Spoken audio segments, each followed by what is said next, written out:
Hi there, and welcome again to our module on identity.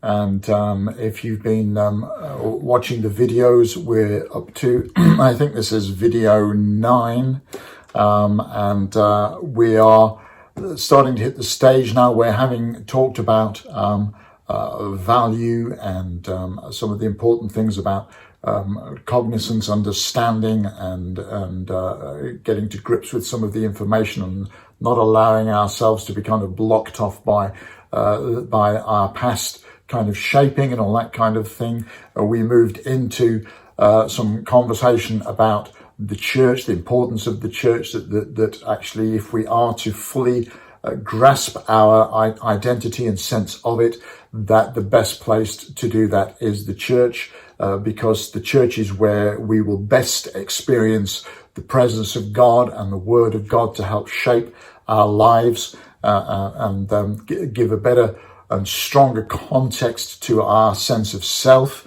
It's also the place where we can find people who God has gifted to the church to help us, help shape us and prepare us for the things that God has called us to. And of course, we had finished with last session the conversation about discipleship, that discipleship is Jesus' plan for actually developing us, and particularly that inner development, which leads to a more natural kind of lifestyle of faith and following Him. And today, I want to press in a little bit on the whole thinking about being and doing. And there's a lot of confusion about this whole thing, and I want to address some of that in this session. I'm told, I've been to the Guggenheim Gallery in New York, and I don't recall seeing this, but I am told that in the Guggenheim there is some graffiti that says this. It says, "To do is to be," Plato. "To be is to do," Aristotle. "Doobie doobie doobie doo," Frank Sinatra. And it really made me smile when I saw it, because here you have, I love the Frank Sinatra bit. Frank Sinatra, of course, when he recorded the song Strangers in the Night, which has got to be a lot of years ago now, did the first recorded example of kind of free singing, that actually, when the music was playing and he's just relaxing in the studio, he started singing, "Doobie-doobie-doo," and that's where that comes from, and I love the humor of that. But to quote two philosophers taking opposite views on which is more important, to do or to be, and which feeds the other, actually it has been a big question for many people. And we have lived for a long time in a world which has leaned very much towards, in these days, the being thing, that actually what I am being is the most important thing. And that has given rise to all sorts of things, like that terrible thing called me time. Now, listen, I have no objection for you taking some time off and doing things that you enjoy and all those sorts of things. I do that myself. It's an important part of life and finding balance. But the whole thing about, me time has grown out of this emphasis on who I am. What I am is more important than what I do.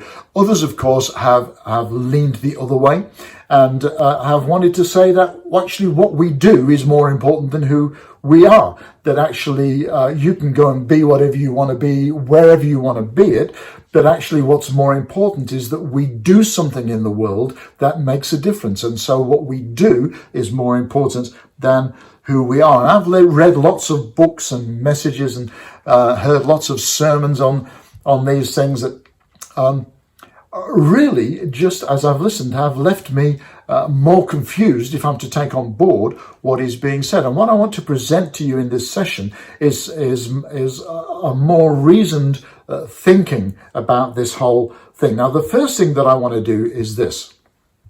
I want to separate, as we did right back in the first session, I want to separate value from anything else. So in terms of our journey tonight, let's talk about the doing and being as being significance, okay? The difference that we make, the difference in our lives and the difference we make in others' lives, significance, the difference we make in the world. Let's treat that as a kind of an overarching name for what we're talking about tonight, our significance and our search for it. I want to separate value from significance. And we started with that right at the beginning, because actually our value should not be found in who we are, in the sense of what we make of ourselves and how we shape ourselves, and it should not be found in what we do. And apart from, there are very good reasons for finding your value somewhere else, which I'm going to hit again in just a moment. When who we are and what we do falls down, it's too easy to feel devalued. It's too easy to feel worthless. That if I am going through some self-examination and I don't like what I see, I might feel that I've failed, and I can get depressed about it, and I can struggle with all of that kind of thing. Or if I look at my life and do some examination about the things that I do, I can look at that and think, well, I haven't achieved much. I haven't been very far. I haven't done very much. I haven't helped many people. I haven't changed anything in the world. And I haven't achieved much. We can get down on ourselves. We can get depressed. And the reshaping that goes on inside of us because of that is negative, not positive. Now, value, our value should be found in who God is, should be found in what God says about us, what he thinks about us, what he has to say in terms of who we are, what he has created us to be, how he has shaped us, the beautiful creation that we are, fearfully and wonderfully made. And if you need some help with that, I want to suggest that you take a break, even do it now. If you're watching this, pre-recorded, if you're watching this in a live session, don't do that now. Okay, do it later. But if you're just watching the recordings of this and working your way through them, go back now to session 1 and have a listen to that first before you continue with this, because understanding that your value is found in God and what he says and what he thinks is crucially important, because our sense of self must be built on that foundation and not be compromised or distracted by what the world has to say because of who we are or what we do. So that's very, very important. If we separate value out, then we're left with significance, and our significance is found in the balance of being and doing. So now, significance, we all want to be significant. We may not want to be significant in terms of changing the world, although many of us will want that, but we certainly want to be significant in terms of being significant in somebody else's life and helping them and encouraging them and loving them, and significant in terms of feeling that we have at least done something that makes a difference, or been somebody who has made a difference. Now, we don't find our value in that, but we find our significance in that. And they're two very different things. What we do, so let's get down into this. What we do should be born out of who we are. Okay, so if we are going to do something in life, whatever that something is, if we are going to make a difference, our doing should come from the heart, in that sense, should come from the inner person, should come from our sense of identity. Should, who we feel we are should give rise to the things that we do. So it's very important that we understand that good and fruitful and consistent doing is born out of who we are. Who we are can be shaped and reshaped by what we do. So you see already, instead of it's either doing or being, we see the two things working together, that actually one feeds the other, and we need to find a balance in both of those things in order that it works appropriately, in order that it works well, so that we can really get an established sense of identity and be confident in who we are and what we're doing. Our being is shaped through our doing, and our doing comes out of our being. It's a cyclical thing. Okay. As we get into this a little more, I have seen many times on Facebook and in other social media, and I've heard it said from platforms many times that here's the phrase: God doesn't call the equipped, he equips the called. God doesn't call the equipped, he equips the called. I want to tell you that's actually a little bit of nonsense going on there. It's one of those things that kind of, it sounds right, doesn't it? It sounds right, it sounds good, but actually it does not reflect who God is or his purpose or how he works. It's a false dichotomy. So it kind of suggests that I have been created a little bit useless where whatever this call is concerned, but then God calls me and then he equips me for it, which is a complete nonsense. You were born with attributes that God sowed into you in the womb. Now, again, back in session 1, not in session 1, it's probably a couple of sessions after that, we talked about Psalm 139 and the whole kind of creation process and fearfully and wonderfully made and purpose set into us in our mother's womb. We weren't born into a kind of a purpose-free environment in terms of our lives. That purpose was already set in us in the womb. And so we are born into purpose. God has already set that in us, and he has designed us to fulfill that purpose. So our being and our doing, are already written in God's book. It says that in Psalm 139, that all of my days were written in your book before one of them even came to be. That God has a plan for your life, and he has already shaped you and equipped you for that plan. Now, let me say that again first. God has a plan for your life, and he has already shaped you and equipped you for that plan. Now, life can knock some of that out of us. Life can reshape us and mess up our insides, our sense of self, our sense of identity. Life can do that. And so as I speak now, you might not be feeling, you might have a sense of calling to something in your life, but you might not be feeling that. This is me, that I can do this because I don't feel I'm the right person on the inside for all this. I don't feel I have the gifts or the abilities or what have you to engage with this call, whatever it is. And life can do that to us.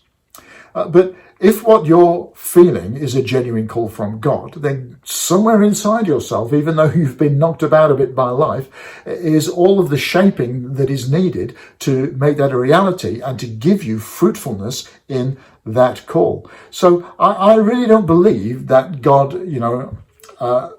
equips the called, that he calls you, then he equips you. I believe that, as the psalmist says, that you were created in your mother's womb to be something spectacular, to be something awesome, and that you were born into a purpose which God has already shaped you for. And as you have grown up, the objective certainly was, and I can accept that maybe that didn't happen because of the life that you've had, but the objective certainly was that you would grow to maturity within that purpose and those gifts, and so that ultimately you would fulfill the purpose for which God created you. Now, I've already said life can knock us about with that sort of thing, and sometimes those things can get hidden. Sometimes those things can get a little bit bent out of shape. But to me, it's quite clear that you have been born for purpose and you're already equipped and shaped for it. You just need to understand what that purpose is and how the person that you are fits into that and how you operate and make that work. You were equipped before you were born. You were born already called and equipped. Now, Ephesians, I'm just having trouble getting something to move off my screen here, and there, it's done. Okay, Ephesians chapter 2 verse 10, just to kind of round this bit off a little bit. For we are his workmanship, okay, God made us, created us in Christ Jesus for good works, which clearly to me means that actually when I was created for good works. There were good works that God had in mind, and he's already shaped me ready for those works, which God prepared beforehand. That's the works. So the works are sitting there waiting for us. The call that we sense in our lives, the things that God wants us to engage with are already there waiting for us. Okay? And God has prepared us ahead of time, ready for those works. In other words, we were created in that shape, ready to fulfill that purpose. And Paul just rounds that thought off there by saying that we should walk in them. For we are his workmanship, created in Christ Jesus for good works, which God prepared beforehand, that we should walk in them. And your task now is to discover that call, to discover that purpose, and how the person that you are fits in that context to be fruitful and to bring glory to Jesus. So, let's dispense with all of this other thinking and understand that our value is in God and relies on nothing else. That he, out of his great love and out of his purpose, has designed and created us, and we were born into that purpose in order to engage with things that he has prepared in advance for us to do. So we need to understand what those things are. We are putting that under the heading of call. We need to understand what those things are, and we need to understand how our shape then fits into that call in order that we can be fruitful and do the things that God has called us to do. I have to get on this journey of learning to engage with the person that God's made me to be.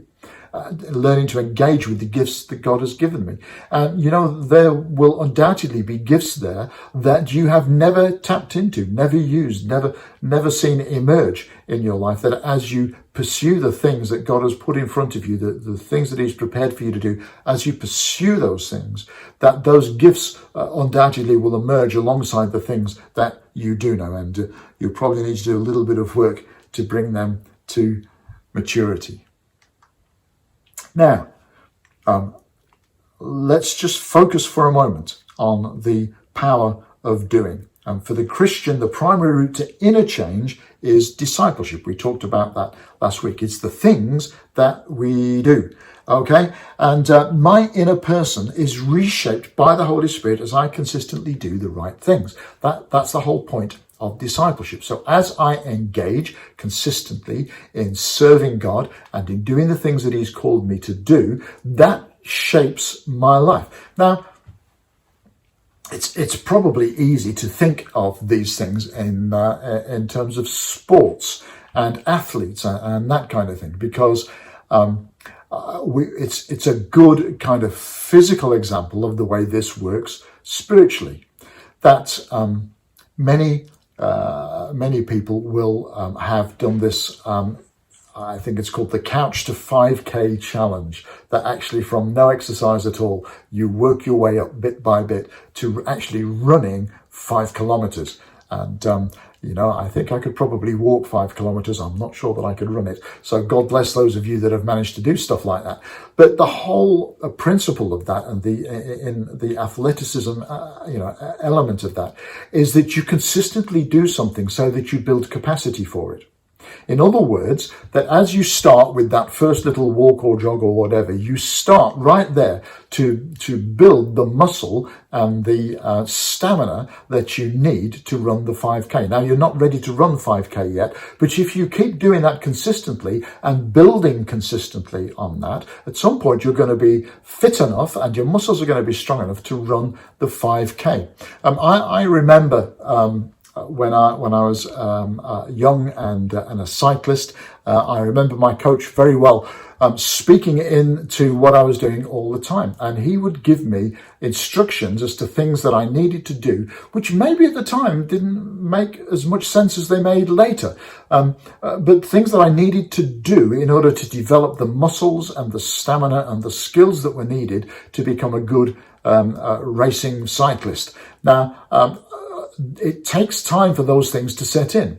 When I first started, my muscles weren't that strong. By the time I'd finished, my muscles were very strong and fit, particularly for the thing that I was doing. How did they get like that? They got like that because I did it consistently, okay? Because I did it day in, day out, week after week, month after month, year after year. I did the things that I was supposed to do that built the muscles and built the stamina that got me to the place where I wanted to be. It was the consistent doing that changed my physical shape in order that I could rise up to the thing that I was in training for. Now, let's just shift that over now into the spiritual, which is what we're talking about here, that my sense of self, that actually there are things that I can do practically and should do practically, that will actually shape over the period of time my inner person. Okay?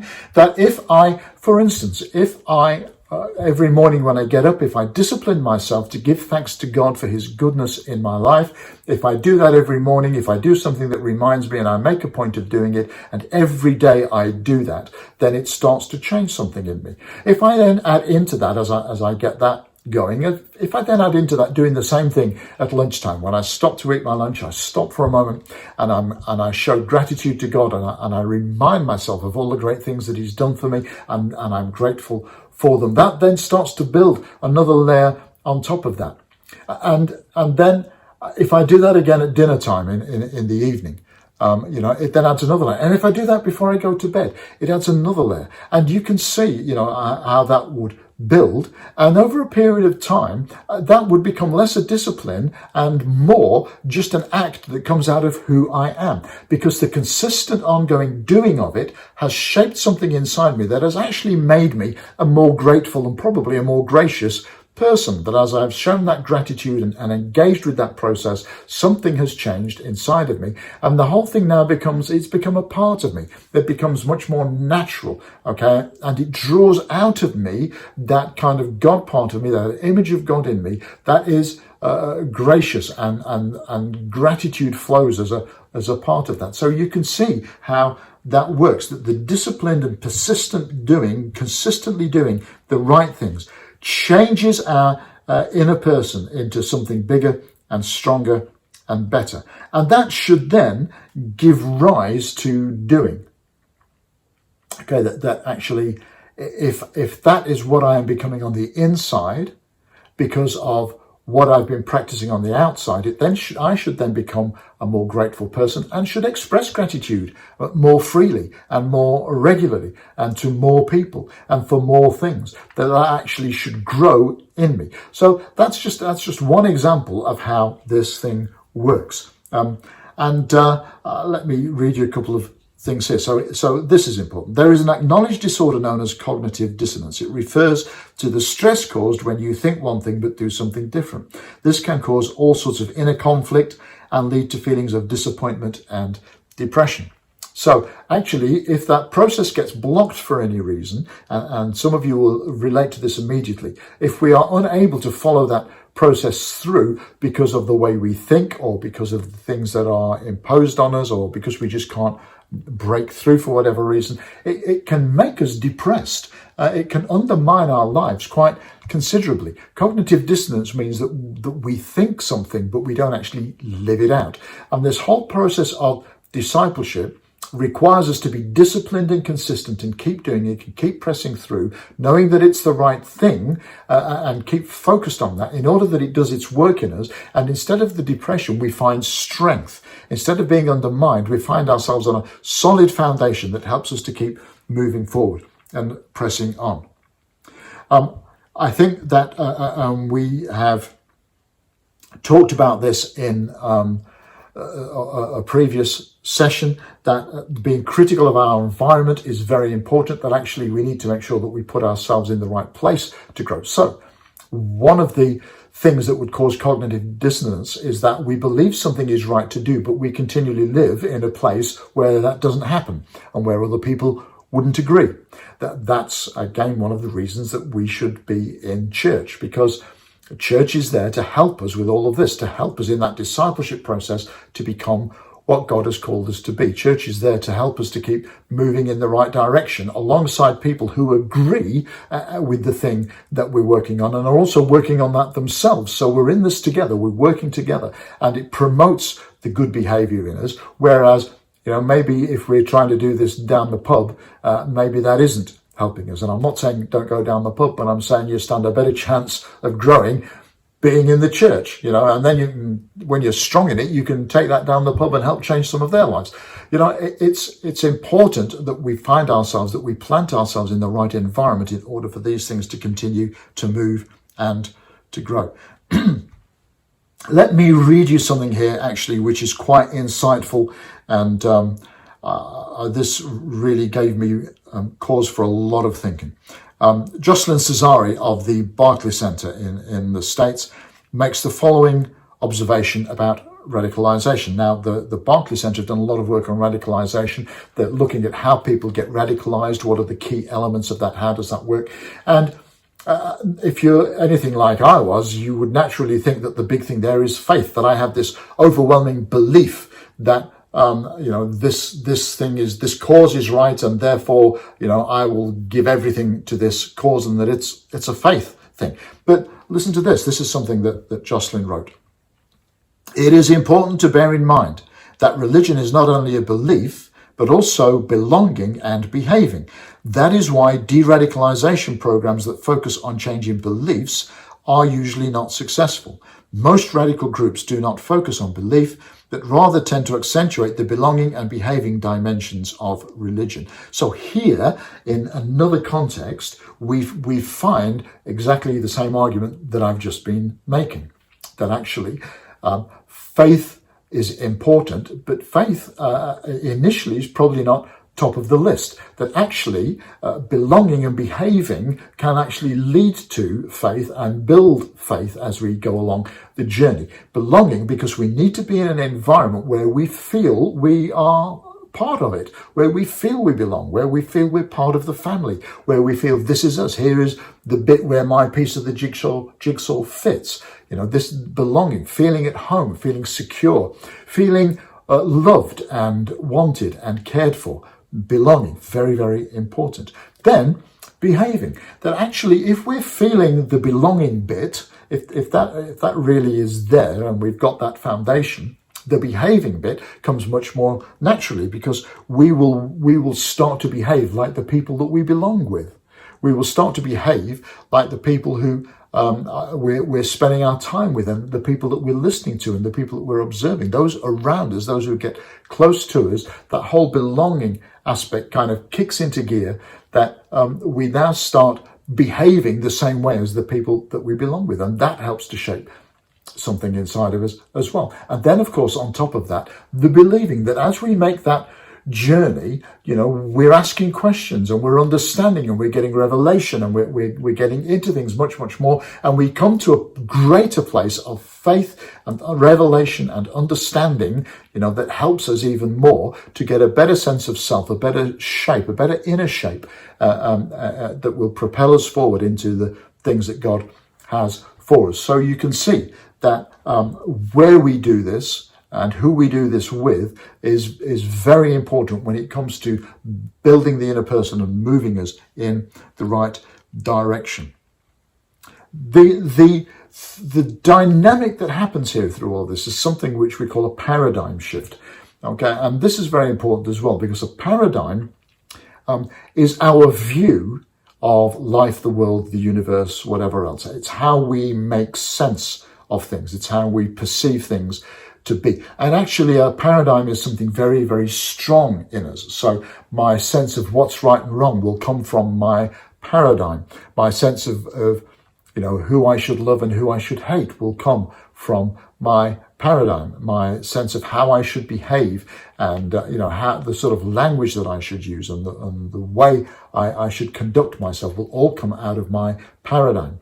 And the whole process that we're looking at here in terms of belonging, behaving and believing, and this whole shaping of identity requires a paradigm shift. And the belonging and the behaving are the things that will initially help most to move the paradigm so that we can get into a better place of believing. So paradigms are quite strong in us, and in the processes that we're talking about in terms of developing our sense of identity, those paradigms have got to move. They have to move in order that we see things differently, perceive things differently, and in order that things can change inside of us so that we can get to the place where we need to be and have that much better sense of who we are, that sense of purpose, and that place where we can really engage fully in who God has made us to be and what God has given us to do. And ultimately for us, that comes down to the imitation of Jesus, which is where I want to leave this in this session, that actually following Jesus is the key thing. Following Jesus is the important thing.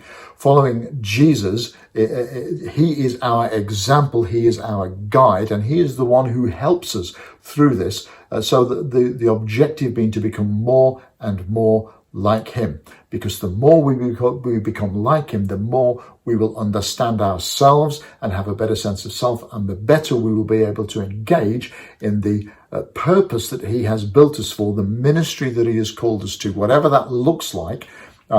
Whenever I think about anything that I need to do in my life, I understand entirely that Jesus would do this better. And so if I am pursuing Jesus and my intent is to become as much like him as I can, then whatever it is God has given me to do, I will do it better because I'm doing it like Jesus would do it. I've not lost any kind of sense of who I am, although the sense of who I am will have grown and have changed. But in terms of my belonging, behaving, believing, Jesus will be the central focus. And because I am following him, I've become better at all of those things. So there's some stuff for you to think about, and I look forward to seeing you in the next session. Bye for now.